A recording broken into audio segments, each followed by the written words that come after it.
Hey folks, and welcome back to the channel. HappyCattyCrypto here. So just before we jump into this, drop a subscription, drop a like, drop a comment on the way out. Those three things really do help this channel grow. So it's no kind of mystery anymore. Do Kwon has been jailed for 4 months. Now, when you get jailed in a country like Montenegro, it's not like the justice system here in the United Kingdom. It's not like Germany. It's not places like that. It's really, you just need to do some Googling to find a few things out. Use an unbiased search engine if you really want to dive that deep into it. But ultimately, this is what I am seeing as like the biggest issue that Terra itself is going to go through. TFL, they're a separate entity, and Lunar itself as a coin is got to walk this journey with Do Kwon as he becomes jailed. After he's come out of jail, he's then going to get extradited back to his home country. Things aren't looking good for him, okay? He's got a long process ahead of him. Now, with everything that's going on in LUNC, the last thing that they have ever wanted as a community over at Lunar, especially the old guard, is seeing us prosper, seeing us fix the blockchain that destroyed all of them, repeg USTC and become the centerpiece, more or less making Lunar irrelevant. And then the likelihood is they'll have to come back and begin building again, building trust in the community and all of those different things. It's a U-turn followed by a U-turn followed by a U-turn, and it's going to come to a point realistically if we play our cards right where, you know, a lot of these old guard validators are going to have to eat their own words. Lots of things have changed in our blockchain recently, and this is what this video is all about, is more or less identifying what the real core issues are here and what is behind all of it, what could possibly be the motives. Now, everybody's wondering what's going on with the swaps, right? Everything's been done on our side. More or less from what we can tell, Astroport and TerraSwap are not that interested in doing any upgrades to ensure that we've got that swapping system back. But as you can see, plenty of support for anything to do with Lunar. And this is all down to them, okay, being part of what was here before, them being destroyed by it, and then simply, you know, not playing ball. And this has become very obvious to me recently, especially with the way that they're reacting to everything. And, you know, my video earlier today about, you know, this mobile station app that belongs to the community, produced through governance.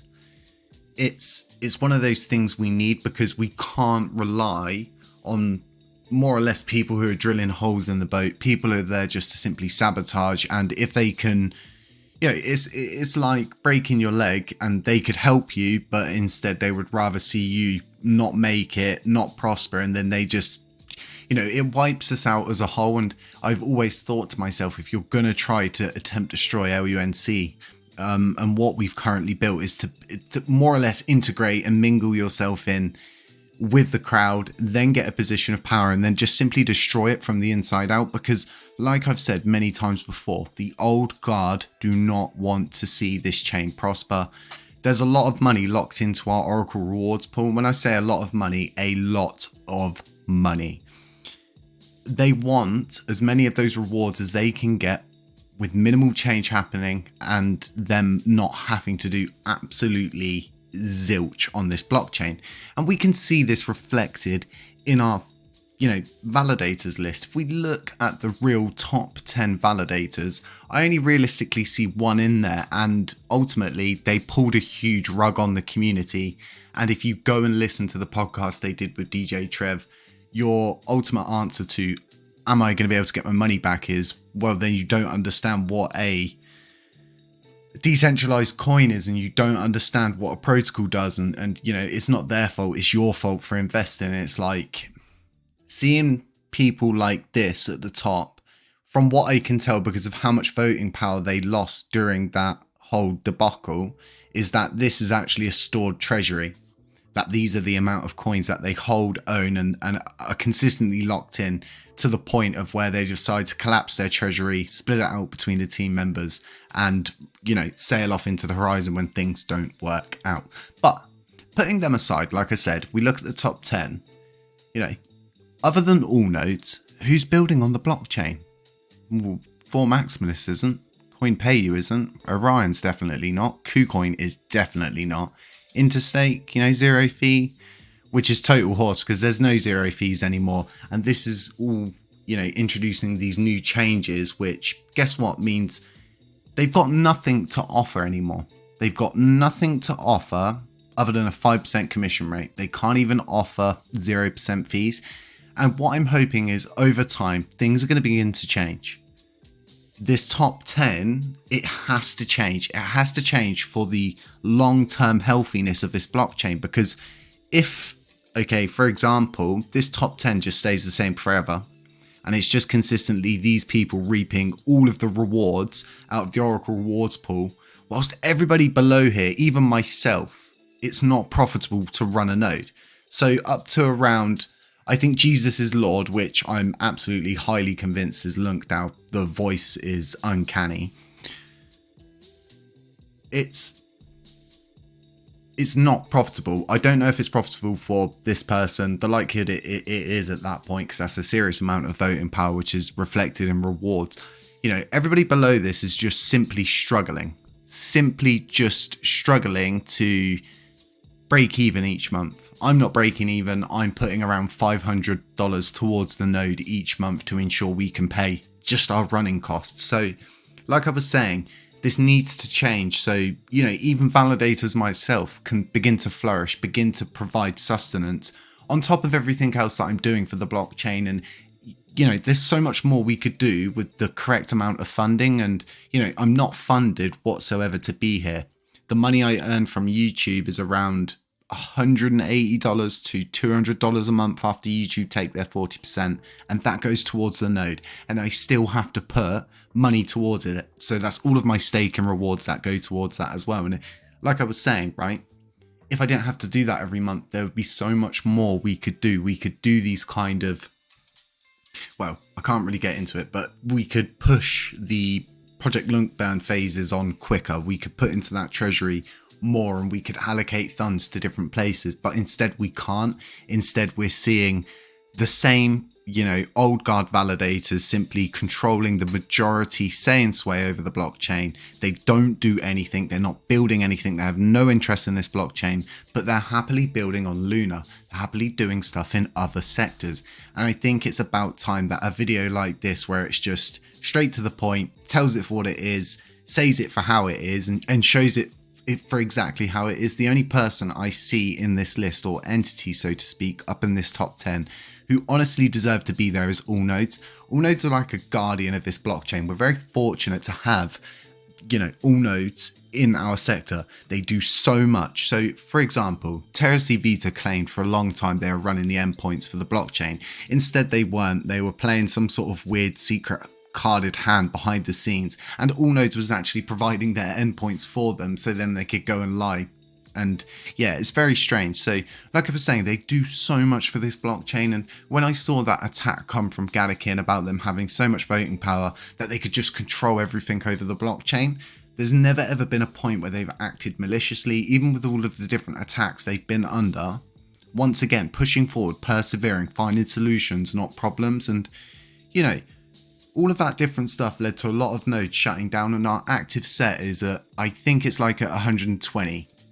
I think it's 120. That's not good. Our active set should have a bar for entry, right? People should be clawing at the doors to get into earn rewards, but we're not, because we're not providing good sustenance to those in the sectors that are actually building and providing for this blockchain. The amount of people and the amount of projects and the amount of protocols and the amount of DAOs that I've seen come and go just like the rest, and as soon as times get tough, they're gone.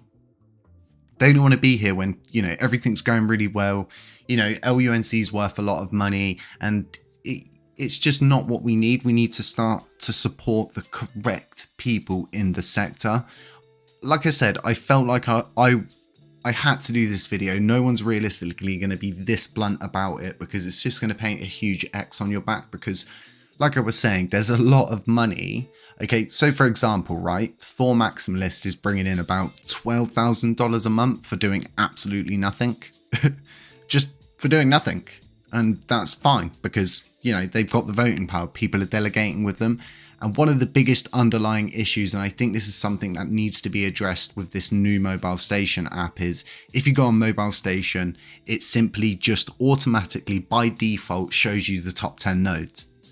And the likelihood is the average Joe, you know, investor who doesn't really understand what staking is, but has read about it and has seen a tutorial, just picks the top node just to say that, oh, it must top node, it might, you know, or one of these top nodes, they must be secure, you know, saying to their wife and things like that. These are all the kind of things that I'm beginning to absorb more and more and more and more.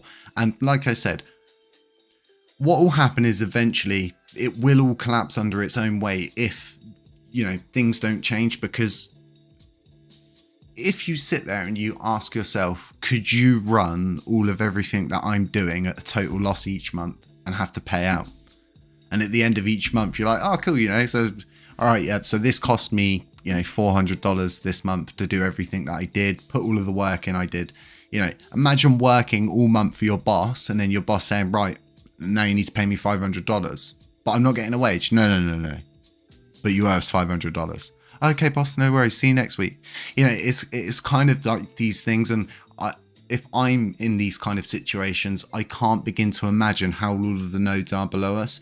We need to start bringing in a better, vibrant, you know, ecosphere, so to speak, for validators to be validating. There needs to be good incentives. And like I said, if you look at any other active set on any other blockchain, people are clawing at the doors to get in. The entry level is so high, whereas you can create a node right now, stake 500 LUNC coins, boom, you're in the active set.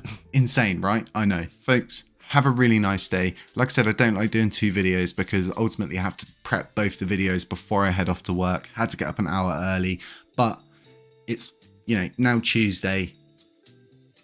Things need to change. We need to be more straight to the point, brutal, blunt, not kind of what we want to hear, but what we need to hear, folks. None of this is financial advice. Beware of scammers, beware of doppelgangers, beware of anyone pretending to be me. Stay safe, stay humble, stay aware, and I'll catch you in the next one.